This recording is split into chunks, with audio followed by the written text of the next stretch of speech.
Good morning. Good morning. What's going on, guys? It is 3:19 a.m. 3:19 a.m. I am on my way to the gym right now. It's a Monday morning, and 3:19 a.m. is considered a little bit late for me. But that's all right because I got everything I need to get together to not only get this day started, but to get the rest of the week started. For the past 2 months, I've been running every Saturday and every Sunday. Yesterday, I decided to go ahead and run 4 miles. So I took it up. And I remember sitting there. So I'd get up I'd have my alarm set to 4 o'clock. I'd get up and I'd have the intentions on being out the door, out the gate by 4:30 on my way to my run. Now let me kind of take you through my thought process yesterday. I was tired. I didn't get in until about 10:45 because Friday, Saturday, Sunday, I won't keep that 9 o'clock in bed schedule too hard because there's some flexibility. And I also believe that depending on what you do Monday through Thursday is going to be a huge factor in whether or not you've even earned your weekend off. And I still work on Saturday. So I was a little bit tired Sunday morning. Get up, go in the living room, grab something to drink, sit down, gather my thoughts, and I didn't want to go.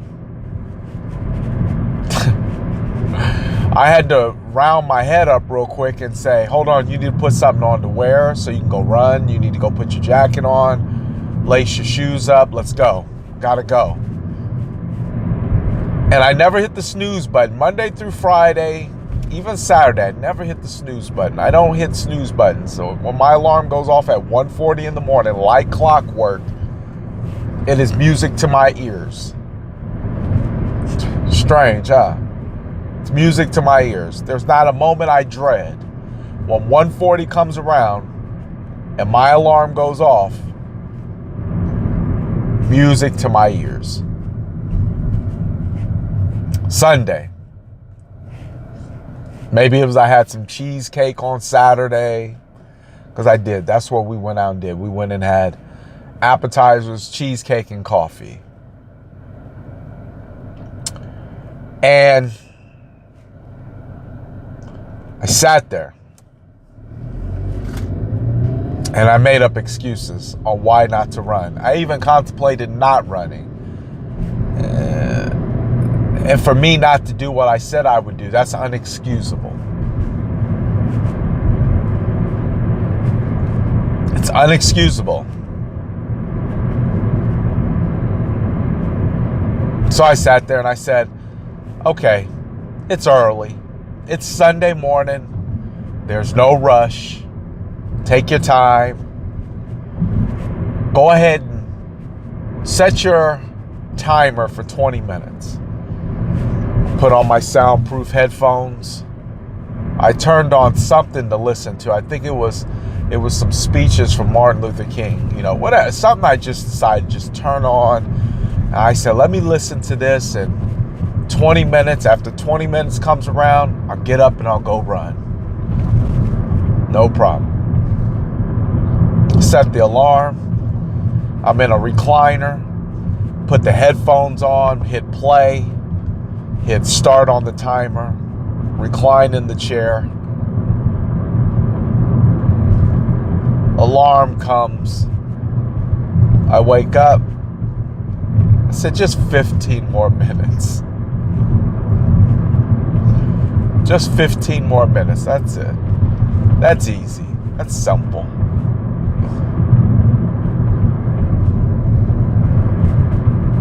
15 more minutes. and 10 more minutes after that. So now I'm about 45 minutes into what should have been a get dressed and go situation. And I'm still teeter-tottering whether or not I'm going to go.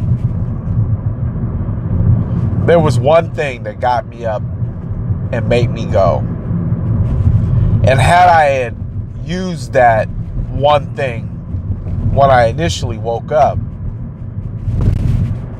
it would have never been a need for a snooze button. It would have never been a need for 20 more minutes. It would have never been a need to sit back down. It would not have been a need,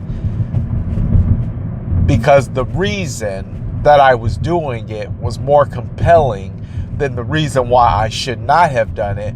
But yet I didn't have enough information at the time to propel me into just going into action. And that's a lot of the reasons why a lot of people don't go into action. Because one thing that they fail to do, one thing that stops them from moving into their true power, one thing: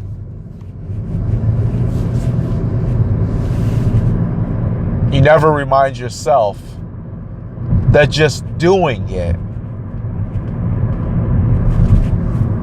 is a shorter process than thinking about it.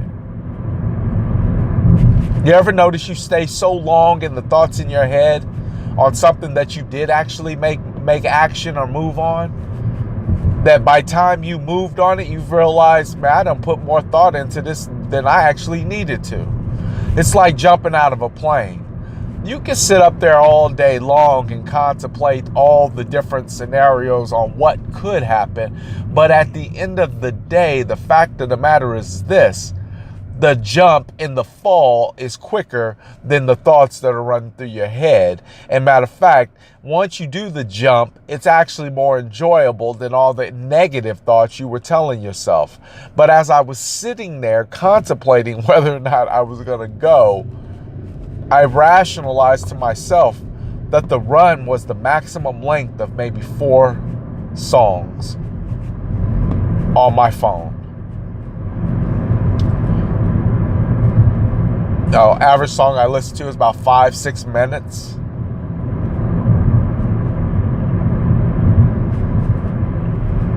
Took me 35 minutes to run 4 miles.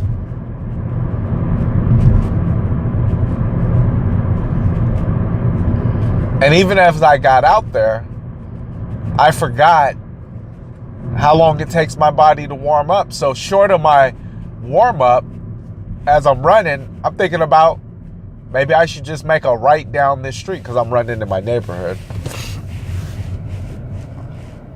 Maybe I should just make a turn down this street.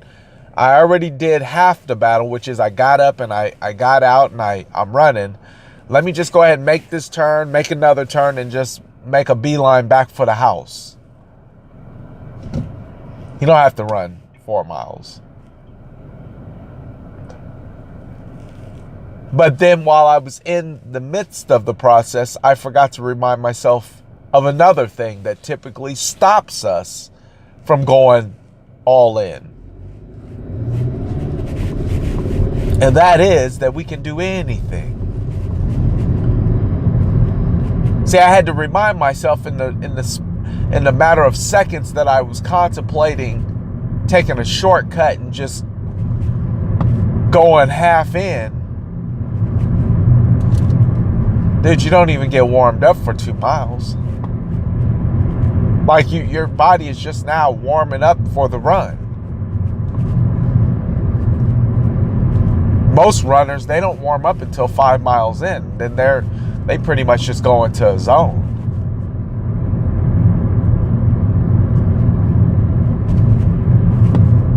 You notice how the contemplation of not even running was a battle in my mind?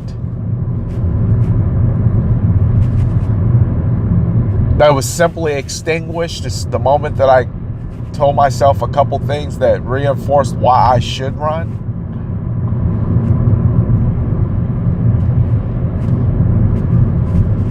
You notice that the battle was in my mind when I finally got out there and I wanted to take a shortcut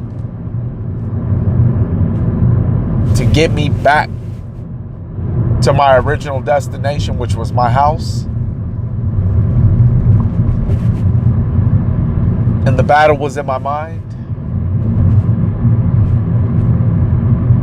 If you look at most situations in your life, 9 times out of 10, the battle is never physical. Yeah, you have to get up. Yes, you have to go. But it's trying to get the mind to move on these things. They're very possible. They're capable. They're realistic.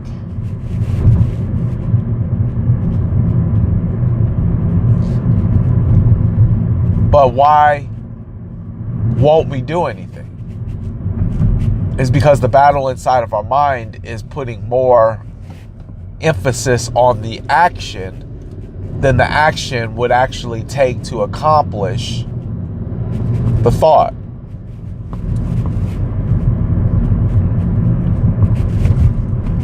And you lose.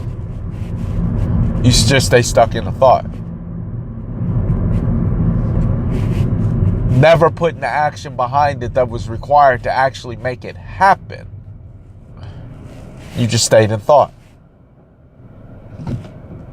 And that was the primary reason why I got up and I ran. I ran the best time that I had ran because I ran when I did not want to. I reinforced why I needed to. I had enough reasons on why it should happen that I didn't delay in making it happen. And the same thing applies for you, is that when you want to do something, whether it be get into shape, get into health, whether it be taking on a business adventure, or whatever the case may be, on whatever it is that you are looking to improve on, just keep something in mind. The reason why you actually wanted to do it in the first place is enough power to propel you through the thoughts of inaction to move you into action. But you have to be aware enough within yourself to understand, why am I fighting this so hard up here? And when you can make it make sense up here, then it will start to play out here in life. But you have to win the battle here in order to make the next thing possible.